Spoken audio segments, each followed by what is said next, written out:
हमने पूर्व व्याख्यान के माध्यम से एक नया विषय आरंभ किया है और अष्टाध्यायी पर आधारित लघु सिद्धांत कौमुदी का तद्धित प्रत्यय प्रकरण। ये प्रकरण पूरे ही व्याकरण में अत्यंत महत्वपूर्ण है, भाषा की दृष्टि से भी ये अत्यंत महत्वपूर्ण है और ये बीए और एमए दोनों के ही पाठ्यक्रम में निर्धारित किया गया है।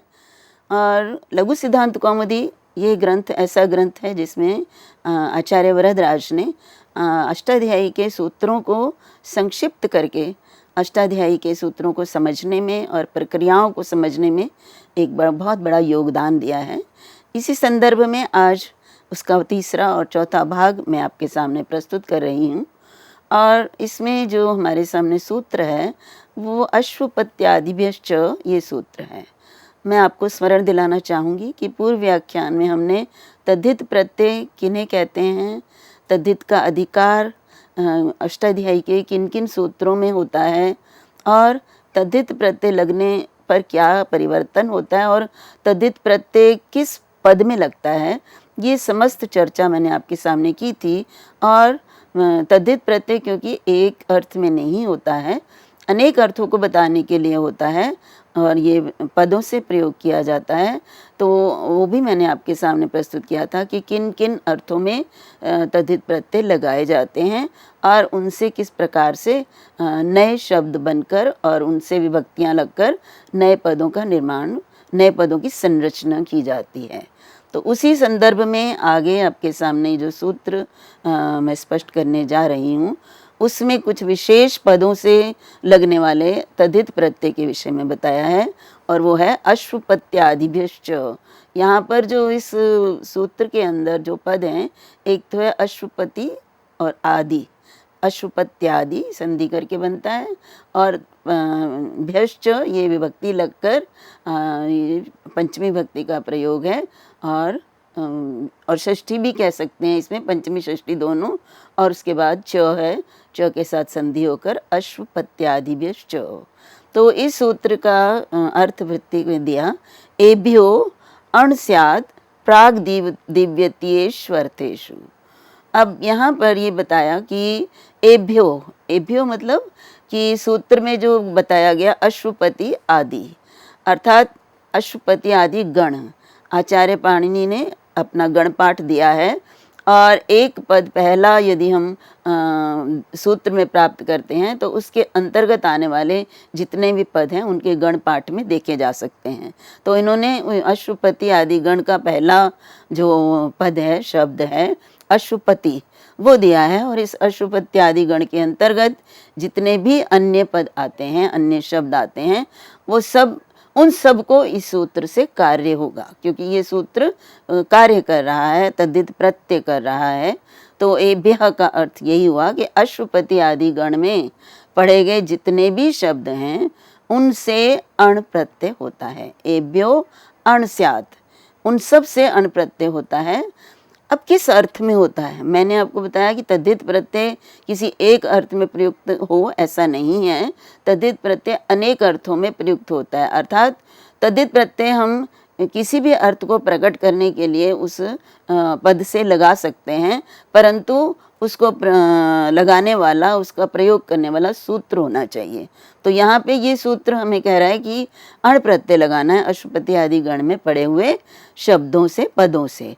अब यहाँ पे उन्होंने आगे जो बात कही वो कही है कि प्राग दिव्यत्येष्वर्थेषु, किन अर्थों में लगता है, तो यहाँ पे उन्होंने एक पद दिया प्राग दिव्यतीयेषु अर्थेषु, प्राग दिव्यतीय अर्थों में। अब ये प्राग दिव्यतीय अर्थ क्या हैं, तो इसमें एक सूत्र छिपा हुआ है और वो सूत्र आपके सामने है, तेन दिव्यति खनति जयति जितम, ये सूत्र है। और इस सूत्र की जो पाणिनि अष्टाध्यायी में संख्या है वो चतुर्थ अध्याय के चतुर्थ पाद का दूसरा सूत्र है।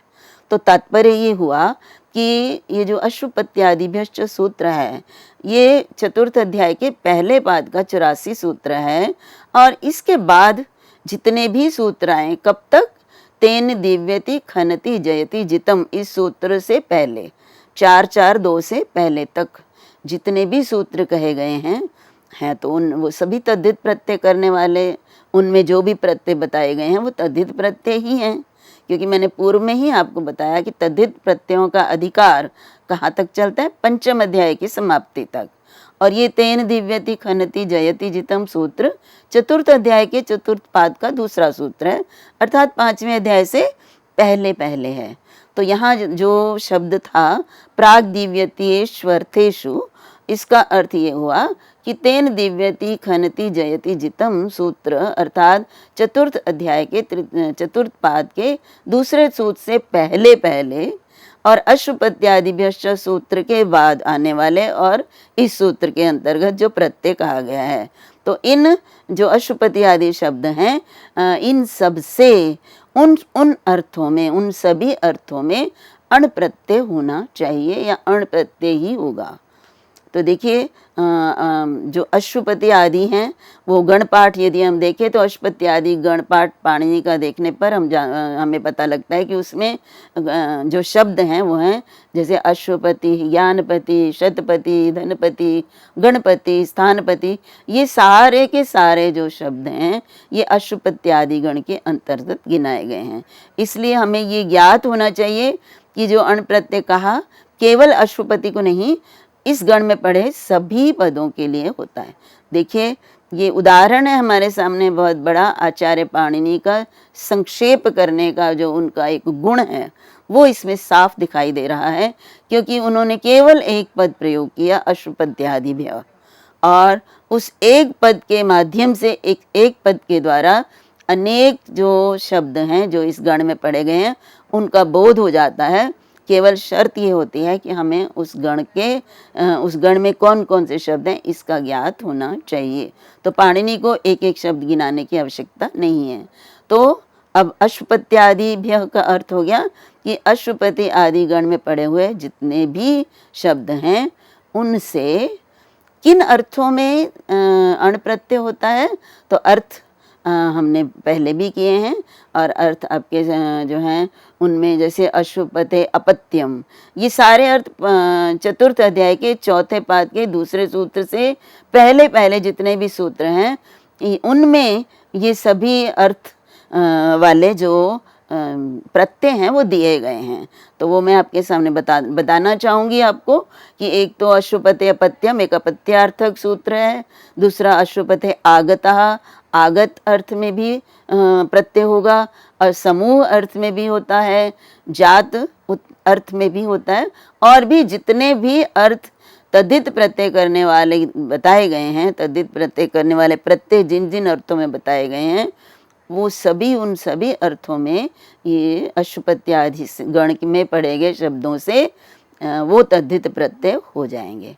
तो देखिए अब एक पद बनेगा आपके सामने जो मैं अभी उसकी सिद्धि करूँगी, लेकिन उस एक पद को हम अर्थ के द्वारा हम अनेक अर्थों में प्रयोग कर सकते हैं। उनका अर्थ हम किसी भी प्रकार से प्रयोग कर सकते हैं। अश्वपति अपत्यम को भी आश्वपतम कहेंगे, अभी आगे आश्वपतम की सिद्धि होनी है। तो आश्वपतम का अगर हम जिस अर्थ में, जिस प्रसंग में, जिस संदर्भ में प्रयोग करना चाहेंगे उसके अनुसार उसका अर्थ ले लेंगे। तो अश्वपति की संतान कहना चाहेंगे तब भी अण प्रत्यय, अश्वपति से आया हुआ वो भी उस अर्थ में भी अण प्रत्यय लग जाएगा। यदि हम अश्वपति नाम समूह, अश्वपतियों का समूह बताना चाहते हैं तब भी अण प्रत्यय लगेगा, और अश्वपति जाता यदि हम कहेंगे तब भी अण प्रत्यय लग के एक ही पद बनेगा, और वो कौन सा बनेगा? आश्वपतम। अब ये आश्वपतम एक पद है। प्रश्न ये उत्पन्न हो सकता है कि ये एक आश्वपदम जो है हम कहाँ इसका किस अर्थ में प्रयोग समझेंगे। तो ये हमें, क्योंकि भाषा में वाक्य में पदों का प्रयोग होता है और वाक्य में वो जिस अर्थ में प्रयुक्त किए गए हैं उस अर्थ के अनुसार ही उनका हम जो है उनको अलग करेंगे और समझेंगे। तो मैं आपको सामने केवल एक अर्थ में ही बताऊंगी, और वो जो वो पद हमारे सामने बनेगा वो किसी भी अर्थ में हम उसका प्रयोग कर सकते हैं। तो जैसे अब मैंने आपको अपत्य अर्थ में प्रयोग बताया है, तो जब हम अपत्य अर्थ में प्रयोग करते हैं तो आश्वपतम बनता है। अब वो आश्वपतम कैसे बनता है? तो अश्वपतेः अपत्यम। अब अश्वपति की संतान को आश्वपत कहते हैं, और ये अश्वपति किस गण में पड़ा हुआ है? अश्वपत्यादि गण में पढ़ा गया है। और इसमें तद्धित प्रत्यय होगा और वो प्रत्यय अण होगा। अब ये अण प्रत्यय है और तद्धित होगा, इस प्रत्यय को तद्धित कहेंगे और आगे आने वाले जो भी अर्थ हैं उनमें उनको भी हम तद्धित प्रत्यय मानेंगे। ये कैसे पता चलता है? तो मैंने आपको पूर्व में सबसे पहला जो सूत्र बताया था वो यही बताया था कि तद्धिताः ये सूत्र है जिसका अधिकार पंचम अध्याय की समाप्ति तक चलेगा, और पंचम अध्याय की समाप्ति से पहले जितने भी तद्धित प्रत्यय करने वाले सूत्र हैं उनसे जो तद्धित प्रत्यय बताए जाएंगे वो सभी उनसे जो प्रत्यय बताए जाएंगे वो सभी तद्धित प्रत्यय ही कहलाएंगे। तो इसलिए मैं आपके सामने, क्योंकि सूत्र में तो केवल यही कहा है कि प्रत्यय होता है अण, और किससे होता है ये भी बता दिया, और किन किन अर्थों में होता है ये भी बता दिया, लेकिन उस प्रत्यय को क्या कहेंगे वो तद्धिताः इस अधिकार सूत्र से हमें पता चला। तो अब सूत्र का अर्थ ये हमने समझ लिया। अब इसका प्रयोग करेंगे हम।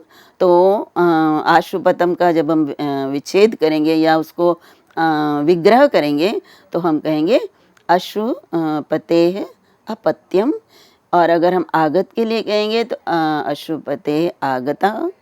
देखिए यहाँ अशुपतेः अपत्यम में षष्ठी विभक्ति से करेंगे, अशुपतेः आगतः में हम पंचमी विभक्ति से करेंगे, अशुपति से आया हुआ, उसके पास से आने वाला। तो यहाँ पे अशुपतेः अशुपतेः दिखने में दोनों ही एक ही समान रूप है, लेकिन पंचमी और षष्ठी दोनों में ही अशुपतेः ही रूप बनता है। तो अशुपति से आने वाला, फिर समूह अर्थ है तो अशुपति नाम समूह, क्योंकि अशुपति समूह किसी एक का नहीं होता, एक से अधिक का होता है, तो यहाँ षष्ठी बहुवचन में प्रयोग करेंगे। और अशुपतेः जातः उत्पन्न हुआ इस अर्थ में करेंगे, तो अशुपति से उत्पन्न हुआ, यहाँ पर भी पंचमी विभक्ति का प्रयोग करेंगे। तो इस तरह से जिस भी अर्थ को हमें आवश्यकता है उसी अर्थ के अनुसार हम उसको विभक्ति लगाएंगे और उस अर्थ में वह प्रत्यय प्रयोग करेंगे। तो जैसे अशुपतेः अपत्यम संतान अर्थ में हम यहाँ पर अण प्रत्यय लगाएंगे प्रस्तुत सूत्र के द्वारा। तो अशुपतेः मैंने अभी आपको बताया कि अशुपति यहाँ पर क्योंकि अशुपति की संतान है, षष्ठी विभक्ति का प्रयोग है, तो जब हम विभक्ति लगाते हैं तो हम उस अलौकिक विग्रह करना चाहते हैं, जैसे समास में हम करते हैं। और ये विभक्ति, ये अण प्रत्यय जो है ये पद से लगता है, तद्धित प्रत्यय, तो पद अशुपति ngस विभक्ति लगने पर ही बनेगा। तो अशुपति ngस, और उसके बाद हम अपत्य के स्थान पर अपत्य अर्थ में अण प्रत्यय लगाएंगे। अब यहाँ एक और प्रश्न भी हमारे सामने उत्पन्न होता है, जिसके विषय में मैं पहले आपको बता भी चुकी हूँ, लेकिन उसका प्रयोग यहाँ कैसे करेंगे। तो यहाँ पे देखिए अशुपति ngस से अण प्रत्यय है, तो ये हमारे सामने प्रश्न भी हो सकता है कि अशुपति ngस से लगाएं या अपत्य सु। जब हम अलग करेंगे तो हम अशुपति ngस और अपत्य सु इस प्रकार से अलग करेंगे अशुपत्य अपत्यम को। तो ये दो पद हैं हमारे सामने और प्रश्न उत्पन्न होता है कि अशुपते से लगेगी अण प्रत्यय या कि अपत्यम से लगेगा अण प्रत्यय। तो इसके उत्तर में मैंने आपको पाणिनि का सूत्र बताया था और कहा था कि ये सूत्र कहता है कि समर्था नाम प्रथमाद्वा, अर्थात तद्धित प्रत्यय समर्थों में होते हैं। ये भी मैंने आपको विस्तृत रूप में स्पष्ट कर दिया हुआ है। तो यहाँ पर दोनों ही समर्थ हैं, अशुपति ngस और अपत्य ngस, ये अपने आप में पूर्ण अर्थ वाले हैं और संधि किए हुए हैं, इन्हें विच्छेद नहीं किया हुआ, अलग अलग नहीं है। दोनों में आवश्यकता भी नहीं है, लेकिन दोनों ही संधि युक्त हैं, पूर्ण हैं, तो दोनों ही समर्थ हैं। तो समर्थ दोनों हैं, अण प्रत्यय कहा गया है, तो दोनों में से किससे होना चाहिए? तो उन्होंने कहा प्रथमाद्वा, अर्थात जो सूत्र में, जिस सूत्र से प्रत्यय हम कह रहे हैं, जिस सूत्र के द्वारा प्रत्यय लगाने के लिए कह रहे हैं, उस सूत्र में जो पहला पद है उससे जिसका बोध हो रहा है उसमें हम प्रत्यय लगाएंगे। तो हम किससे प्रत्यय कर रहे हैं? हम पूर्व सूत्र मैंने बताया था आपको, अशुपत्यादिभ्यश्च सूत्र द्वारा हमने प्रत्यय किया है। अब अशुपत्यादिभ्यः च, ये अपने आप में पूर्ण नहीं है। अगर हम ध्यान दें तो कुछ और बातें भी समझनी है हमें। हमने एक सूत्र तस्यापत्यम ये पढ़ा है और पढ़ना है, आगे और स्पष्ट करना है। आचार्य पाणिनि ने कुछ सामान्य तद्धित प्रत्यय वाले सूत्र दिए हैं। तो अपत्य अर्थ के लिए उन्होंने सूत्र दिया तस्यापत्यम। अब तस्य और अपत्यम संतान अर्थ में अण प्रत्यय होता है, तो तस्य से होता है। देखिए तस्य मतलब तस्य में तत् शब्द से षष्ठी विभक्ति लगाइए, तो इसका अर्थ है कि अपत्य अर्थ में जो षष्ठी प्रत्यय में समाप्त होने वाला पद होगा, क्योंकि वो तस्य पहले प्रयोग किया गया, सूत्र में तस्य प्रथम प्रयुक्त है, तो इसलिए जो पहले प्रयुक्त है तस्य, उससे क्या अर्थ बोध हो रहा है? षष्ठी भक्ति में समाप्त होने वाला पद। तो अश्वपति ngस और अपत्य सु, इन दोनों में षष्ठी भक्ति में समाप्त होने वाला पद कौन सा है? अश्वपति ngस। तो इसलिए हम अश्वपति ngस से अण प्रत्यय का प्रयोग करेंगे, ना कि अपत्य सु से। तो अश्वपति ngस से जब हम प्रत्यय लगा देते हैं, तो हमने पहले समास में भी पढ़ा है कि उसके बाद ये, क्योंकि ये तद्धित प्रत्यांत हो गया, अश्वपति ngस अण किसके अर्थ में हुआ है? अपत्य अर्थ में। तो अपत्य अर्थ के स्थान पर हमने अण प्रत्यय लगा दिया, इसलिए अपत्य पद का प्रयोग तो नहीं होगा। तो अब ये तद्धित प्रत्यांत हो गया, अश्वपति ngस अण में समाप्त हो रहा है और अण तद्धित प्रत्यय है। तो अब ये तद्धित प्रत्ययांत है, इसलिए कृत तद्धित समासाश्च सूत्र द्वारा इसकी क्या संज्ञा हो जाएगी? प्रातिपदिक संज्ञा। देखिए पहले ये पद है, अश्वपति ngस पूरा एक पद है। अब जब हम तद्धित प्रत्यय लगा देते हैं, तो तद्धित प्रत्यय लगा देने के बाद ये प्रातिपदिक बन जाता है, और प्रातिपदिक जब बनता है तो उसका प्रयोजन है कि प्रातिपदिक होने के कारण सुपो धातु प्रातिपदिकयो हो, ये पाणिनि का सूत्र प्रयुक्त होता है, जिससे इसकी विभक्ति का लोप हो जाता है। तो ngस विभक्ति को हटाना है, उसका लोप करना है। वो तब तक नहीं हो सकता जब तक इसकी प्रातिपदिक संज्ञा नहीं होगी, और प्रातिपदिक संज्ञा करने वाला सूत्र तो आचार्य पाणिनि ने दिया हुआ है, जिसका प्रयोग हमने समास में हमेशा किया। तो उस सूत्र से इसकी प्रातिपदिक संज्ञा, और प्रातिपदिक संज्ञा होने पर सुप मीन्स सु आदि विभक्तियां, और जिसमें ngस भी आता है, तो ngस का लोप हो जाएगा। अब ngस का लोप होने के बाद हमारे पास स्थिति क्या होती है? अश्वपति अण का अण इत संज्ञक होने के कारण हमारे पास अ ही शेष रहता है। अब दो सूत्र हमें जानने हैं, जिनको पहले हमने पूर्व में किया हुआ है, इनका प्रयोग यहाँ होना है। तो वो दो सूत्र हैं तद्धितेष्व चामादे और कितिच। ये दो सूत्र हैं जो पाणिनि ने जिनका अर्थ देते हुए कहा कि तद्धितेषु, जो तद्धित प्रत्यय हैं, जितने भी तद्धित प्रत्यय हैं, उनमें जो आदि अच है, तद्धित प्रत्यय यदि परे हो तो जो आदि अच है उसको वृद्धि हो जाती है। ये सूत्र आदि अच की वृद्धि करता है। तो और कौन से तद्धित प्रत्यय परे? देखिए तद्धित प्रत्यय बहुत सारे हैं, तो उसके लिए उन्होंने कहा कि तद्धित प्रत्यय कौन से होने चाहिए? ङित और णित। देखिए यहाँ सुनने में इसमें ङित और णित एक समान लगते हैं, लेकिन ञ है और ण है। ञ च छ ज झ ञ वाला और ट ठ ड ढ वाला ण है। तो दोनों प्रकार के प्रत्यय, एक तो ङित प्रत्यय, ङित मतलब जिनका ञ इत संज्ञक हो। इत संज्ञक हम जानते हैं कि इत संज्ञक यदि होता है तो हलंत्यम, और उसके बाद उसका तस्य लोपा से लोप कर देते होते हैं, अंतिम हल इत होता है। तो यहाँ पे अण णित, यहाँ पे अण का ण इत संज्ञक है, इसलिए जो अण प्रत्यय है ये णित है।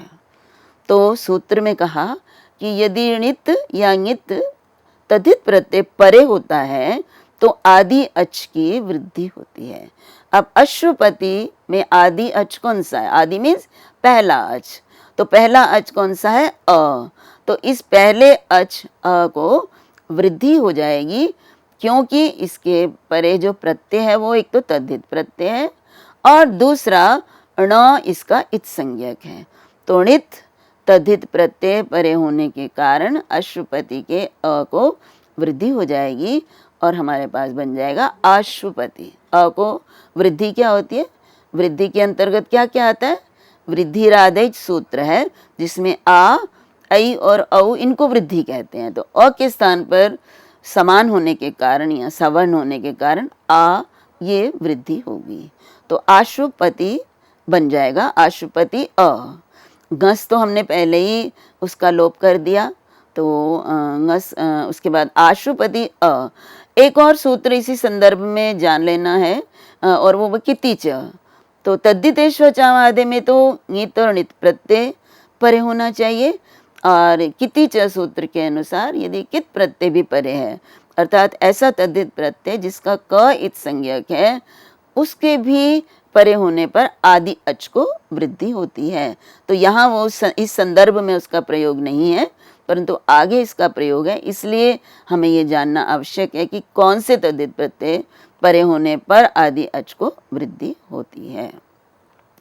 तो अब हमने आश्वपति अ जब उसकी सिद्धि कर ली तो कुछ सूत्र यहाँ हमें जानने आवश्यक हैं, क्योंकि अब यहाँ एक सूत्र प्राप्त होना है यस्य इति च, यस्येति च। ये आगे बहुत बार प्रयोग होगा, बार बार प्रयुक्त होगा, तो इस सूत्र का अर्थ जानना विस्तार से ये बहुत ही आवश्यक है। तो इसलिए इस सूत्र के अर्थ को जानने के लिए हम जब इस सूत्र को देखेंगे तो इसमें दो पद हैं, यस्य इति और च। यस्येति बनता है, यस्य इति और च। तो यहाँ पे यस्य और इति दोनों में देखिए अलग अलग विभक्तियां हैं।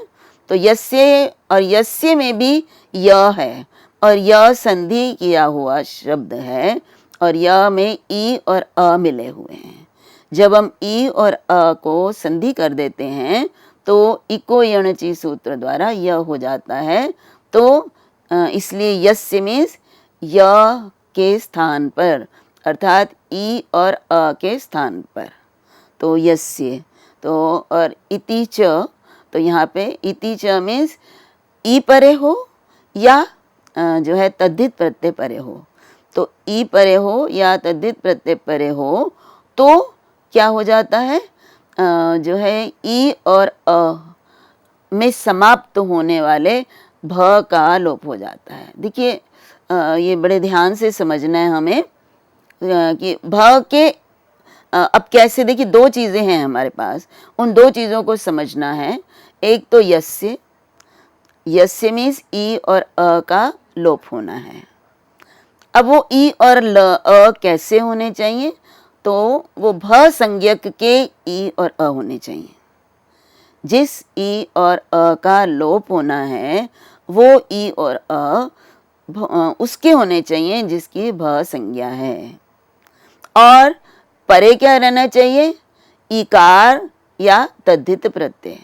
तो ई हो या तद्धित प्रत्यय परे हो तो उसका जो है भ के ई और अ का लोप होगा। ये देखने में सूत्र बहुत सरल प्रतीत होता है, लेकिन इसमें जो बातें कही गई हैं उनको ध्यान से समझना होगा, तभी हम उस सूत्र का इनमें प्रयोग कर पाएंगे। यद्यपि इस सूत्र का पहले भी हमने बहुत बार प्रयोग किया है, परंतु इस संदर्भ में क्योंकि इसका पुनः प्रयोग बार बार होगा तो इसलिए इसका अर्थ जानना आवश्यक है।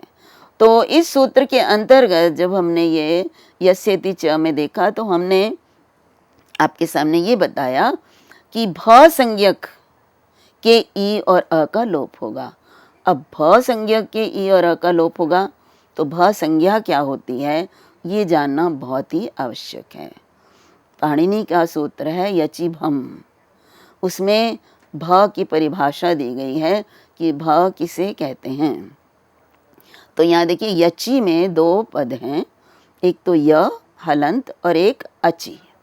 तो यचि का अर्थ हुआ कि य जिसके आदि में है और अच जिसके आदि में है। ऐसे सु आदि, तो यचि भम इस सूत्र का अर्थ ये हुआ य जिनके आदि में है और अच जिनके आदि में है, ऐसे सु आदि अब सु आदि और कप पर्यंत ये बहुत आवश्यक है, इसको जानना है। इस सूत्र में कहा कि सु से लेकर कप प्रत्यय तक। अब सु से लेकर कप प्रत्यय कहाँ आते हैं, किन सूत्रों में आते हैं? तो सु औजस अम औजस टाभ्याम बिस एक बड़ा सूत्र है जिसमें 21 विभक्तियाँ गिनाई गई हैं और उस सूत्र की संख्या है अष्टाध्यायी के चतुर्थ अध्याय के पहले पाद का वो दूसरा सूत्र है।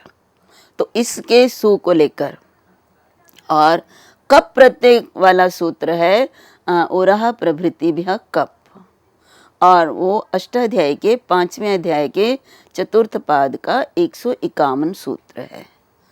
तो यहाँ पर इस सूत्र का अर्थ है कि सु से लेकर कप पर्यंत। तो हम जानते हैं कि आचार्य पाणिनि जो है वो संक्षेप प्रिय हैं, इसलिए उन्होंने सु गिना दिया पहला और प ले लिया कप प्रत्यय का। इसके अंतर्गत सभी वो प्रत्यय जो चतुर्थ अध्याय के पहले पाद के दूसरे सूत्र से आरंभ होकर पंचम अध्याय के चतुर्थ पाद के 151 सूत्र के अंतर्गत आने वाले जितने भी प्रत्यय हैं, तो ये बहुत बड़ा इसका जो है क्षेत्र हो गया कि उन्होंने कहा कि सु से कप पर्यंत जितने भी प्रत्यय हैं उनमें से य आदि और अच आदि, जो जिनके आदि में य हो और जिनके आदि में अच हो। अब देखिए सु से कप के अंतर्गत ढेरों प्रत्यय होंगे और ढेरों प्रत्ययों में कोई प्रत्यय किस वर्ण से आरंभ हो रहा है, कोई किस वर्ण से आरंभ हो रहा है, लेकिन उसमें सीमित करना है इस सूत्र के माध्यम से। उन्होंने कहा कि प्रत्यय कैसे होने चाहिए, प्रत्यय होने चाहिए य से आरंभ हो कोई या अच से आरंभ हो। मैं आपको उदाहरण देती हूँ, जैसे ये सु औजस वाला सूत्र है, तो इसके अंतर्गत यदि हम प्रत्यय देखें तो सु औजस अम औशस टाभ्याम भिस। तो जैसे सु प्रत्यय है ये अच से आरंभ नहीं हो रहा, फिर टा जो है भ्याम है ये नहीं हो रहा, तो ऐसे ये व्यंजन से हो रहे हैं, तो अच से आरंभ नहीं हो रहा और य से आरंभ होने वाला भी इनमें से नहीं है। तो इस सूत्र में ये जानना आवश्यक है कि सु से कप पर्यंत प्रत्यय वही होने चाहिए जो या तो य से आरंभ हो रहे हों या अच से आरंभ हो रहे हों। तो य से आरंभ होने वाले, अच से आरंभ होने वाले सु से कप पर्यंत प्रत्यय जिसके बाद में लगते हैं उससे जो पूर्व है जिसको लगाए जाते हैं उसकी भ संज्ञा होती है। तो इस प्रकार से भ को जाने बिना हम यहाँ पे यस्येति च सूत्र नहीं लगा सकते। तो अभी के लिए इतना ही।